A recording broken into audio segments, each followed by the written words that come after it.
बातमी संभाजीनगरहून। संभाजीनगरच्या गुरुधानोरा ग्रामपंचायतीत गैरव्यवहार झालेला आहे। ग्रामसभेची परवानगी नसताना दारू दुकानांना परवाने देण्यात आले। उपसरपंचांसह 4 सदस्यांनी तक्रार केली। बेकायदेशीर निर्णयामुळे गावात संतापाची लाट पसरलेली आहे।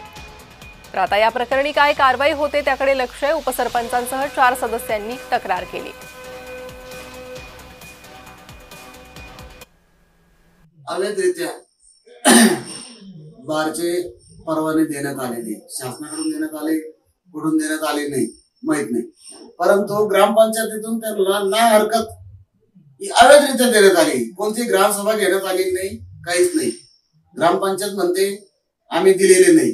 सत्य काय, खरं काय, खोटं काय हे लवकरच शासनानं त्याच्यावर कारवाई करावी।